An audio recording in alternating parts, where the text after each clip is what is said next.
Hi guys, today we're doing an install on the Suzuki Strom 800DE, a really high demanded bike, something that really deserves cruise control. So first I'll cover what you're going to get and what you're going to need, and then we'll get to the install. So in the package you should have a manual. On the front of that is a checklist of what you should be getting. But generally you're going to be getting a pile of zip ties, you're going to be getting a Scotch-Lock 3M wiretap. You're also going to be getting a cruise controller, as well as the appropriate wiring harness for this bike.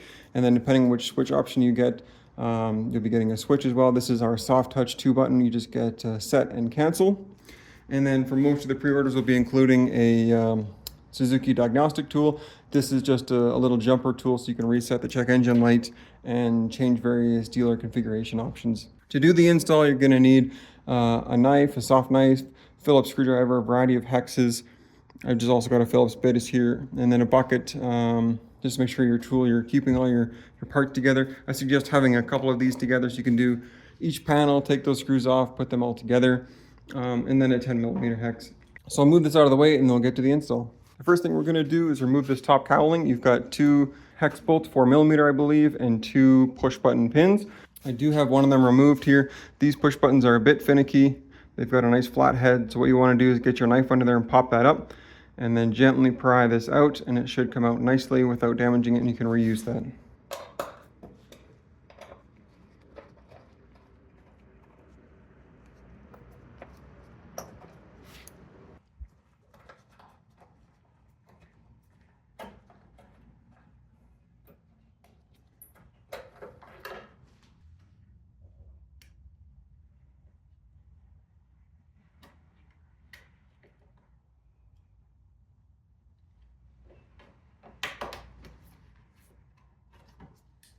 Okay, now go ahead and pop this guy off.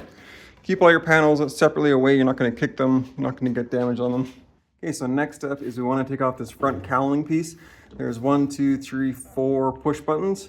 And the way those work is you just kind of give them a pop in the middle. So as an aside from like my other video, we'll do a little descriptor on how these pop rivets work. So this is the normal position where they're flush. To release, you're going to push in with some kind of flat tool. Just using a little 3mm hex works good. So once you push those in, they can work their way out and slide out. And then to reset, just push them all back, put that into the fitting, and then press to complete. Now they're back to factory.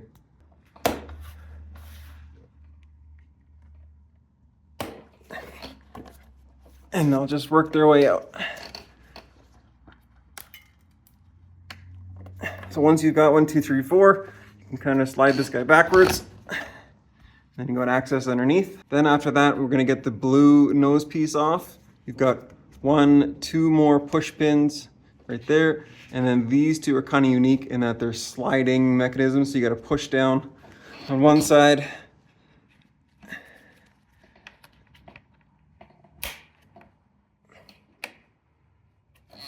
And then they'll slide out.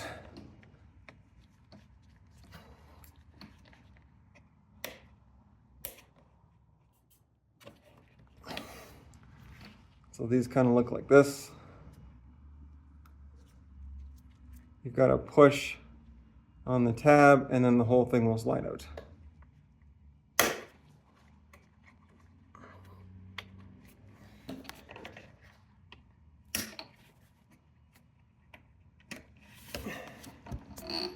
Once you've got that bottom panel and all the retaining clips removed, we can take off the blue guard. And you're given 2 Phillips screws, 1 for each side.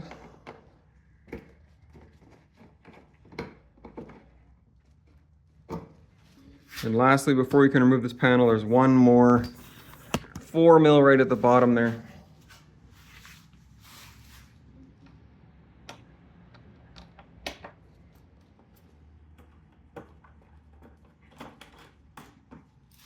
Now, I'll just get a better view to remove this panel. To remove the panel, there's 2 kind of clips behind here you can pop out.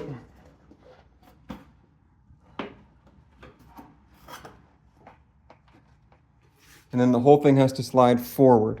So pop this guy, pop that top kind of nut off. And the whole thing comes off like that. And then for this last panel, you've just got 1 10mm up here. So with that, then you can pop it off on the back. There's 2 pops back here. Repeat for the other side, and then we'll move on to lifting the tank.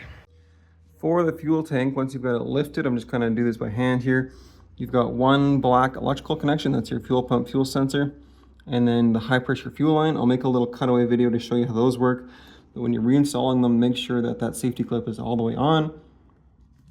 These guys come around just like that. You can release it from this side or this side, whichever you find easiest. And then 2 vent hoses at the top here. Mine had 1 clip. Here's my Very. I do want to take a minute to talk about this high pressure fuel line. This comes from the fuel tank to the intake manifold. And the way these guys work is they've got a safety mechanism to them. So you've got to push that back. And then there's 2 tabs on the side that you can press. You got to squeeze both to get them off. Make sure you can kind of feel both coming off. Either side is the same, whichever you find easiest to release. So again, slide that up, squeeze. When reinstalling, make sure you get this on nice and far. It's going to click, and the safety won't go on unless it's all the way onto the barb. So now you know how those work. Make sure that the safeties are on when you reinstall these. Okay, so once you get the tank off, this is a close-up view of the electrical connections. We've got the 6-pin for the throttle sensor and the 13-pin for the right-hand combination switch. That's your start, stop, and your brake switch. This is the guy that you need to tap into. So you can just press on the top to get that unplugged. Now there's a bit of sleeving here that you can pull back by removing some tape. So remove that little bit of tape, then you can pull the sleeving back. What I like to do is tuck the purple wire in from the back of this sleeving so that it's nice and kind of looks a little bit more factory here once you've got that connection made. And we're going to be tapping into pin number 9, so that's black with red on it. Just as a close-up, I've got an example of what this looks like. So these are the 3M Scotch locks. They're a good brand. They've got 2 connecting terminals. They should be robust. If you're really worried about water, put some dielectric grease, just kind of smother it in the holes and on the connections. That'll just make sure this is doubly extra watertight. And the way these guys work is you pass the wire through, then you can snap the first stage shut, so that's not going to go anywhere. It'll hold its position. And then you can just kind of imagine this is the purple wire. That's coming through this way. You do have a little window so you can see when the wire is entered.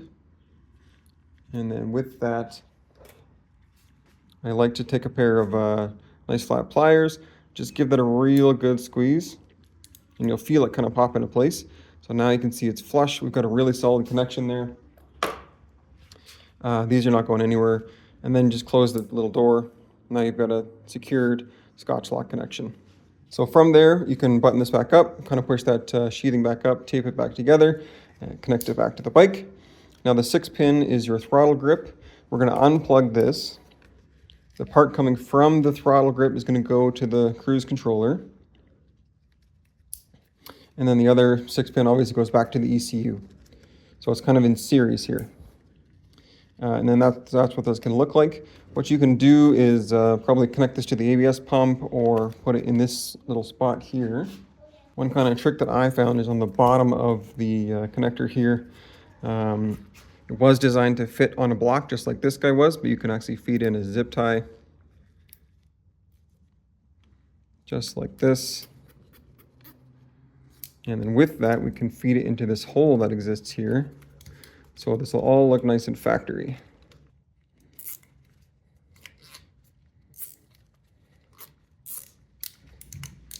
All right, so that guy's now attached. I might add another zip tie here just to kind of make sure this wire is not going to get too pinched. And then the remaining stuff just kind of tuck and hide as you need. The cruise controller I have mounted right here to this vertical post.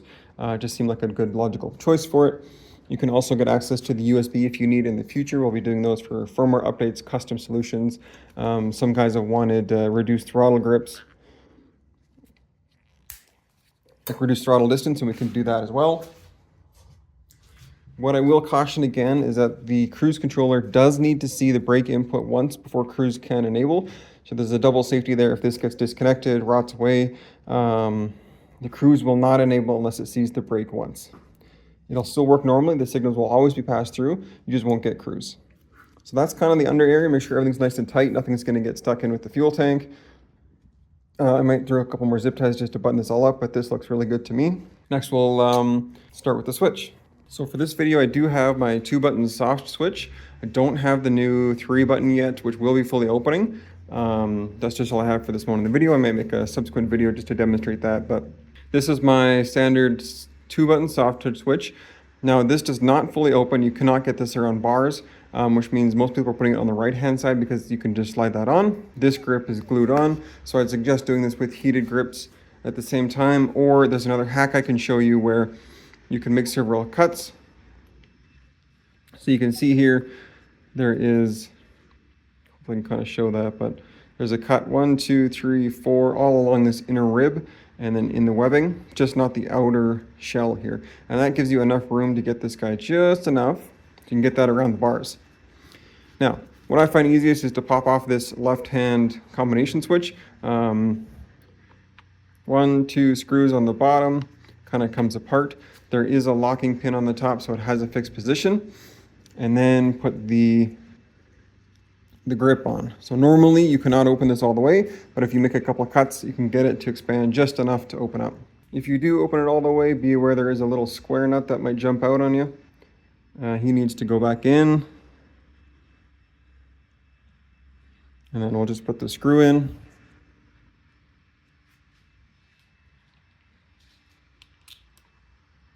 So kind of what's best here is to get that on loose, angle it down a bit, and then get your normal switch back on. Again, he's got to go in that locating pin.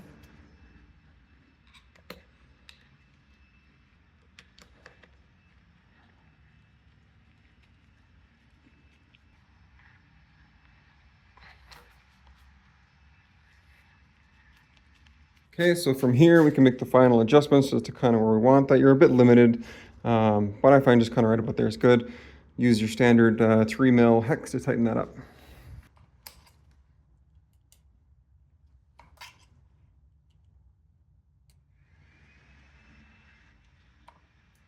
And then once you've got him locked down, just kind of follow the existing wiring back around and down. We're going to feed it through those kind of metal brackets. Again, following down and around, and then into the 4-pin connector on the cruise controller. Zip tie, make sure that's all nice and good, not going to get pinched anywhere, and that's about it for the switch. Okay, at this point you should have the brake line tapped, the throttle signals teed into, and the switch connected. Last thing we need to do is the diagnostic connector. So we've got our cruise controller tucked in here nicely, and the long 6-pin diagnostic connector we're going to have follow the harness here, come jump across, and then underneath this bracket, again coming up to meet the diagnostic connector here.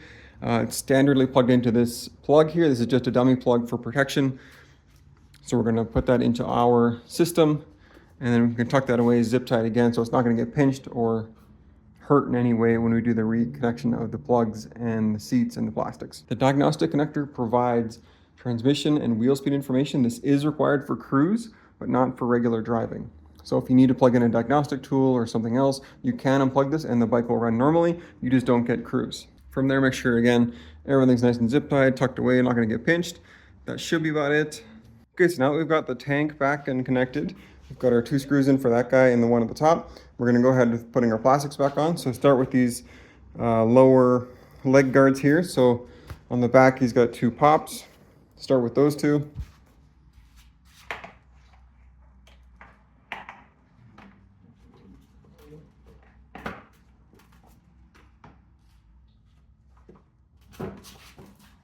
And then your 10mm screw. Now we can get the main side panel back on. This panel is a bit fussy. I'm going to show you a close-up here if I can. So we've got the panel. So towards the front of the bike, there's 2 clips that have to slide, and this guy as well. So there's actually 3 that have to kind of slide into position. You've also got 1 kind of rubber mount, and then these 2 go into the radiator guard. I'll show you a close-up if I can as we do this.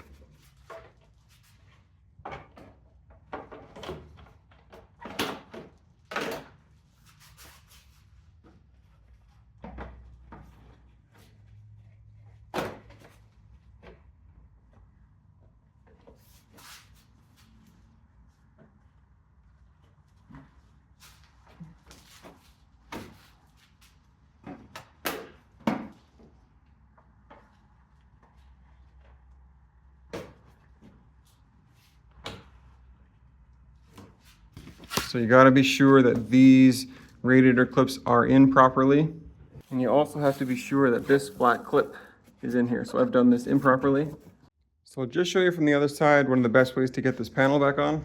Once you've got the two front clips in, you want to look for this little black one here. It needs to go in that hole. And then you can pull the whole thing backwards and get that on. Then once you've got this top guy on, there's a rubber pop that needs to work, and then you can work on the two radiator clips as well.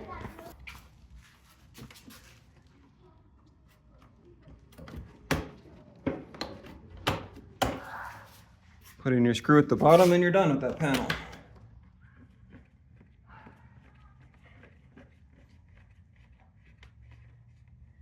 We're just coming back to the nose piece again. So once you've got the side panel plastics back on, we're going to come back to the final nose piece. Don't forget your two Phillips screws before you start here. Those are the short ones. Then we've got the blue nose piece. It's got the two slide pop rivets and then two of the regular pop rivets.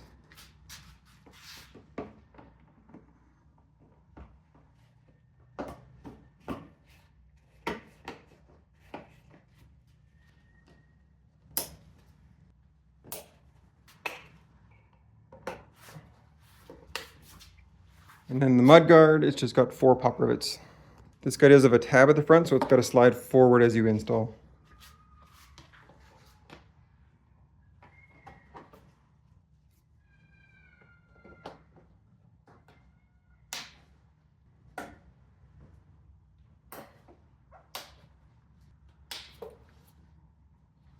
And the last thing again is just the top plastic, nothing special about that. Get it into place, put the screws in.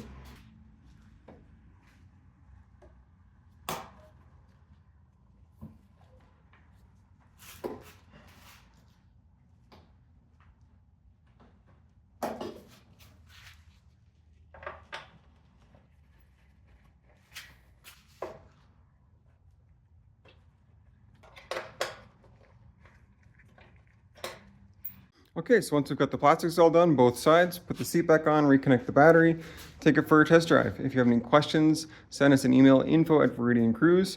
If you have any problems, obviously reach out. We're here to make sure you guys can ride to the best of your ability for the longest that you can.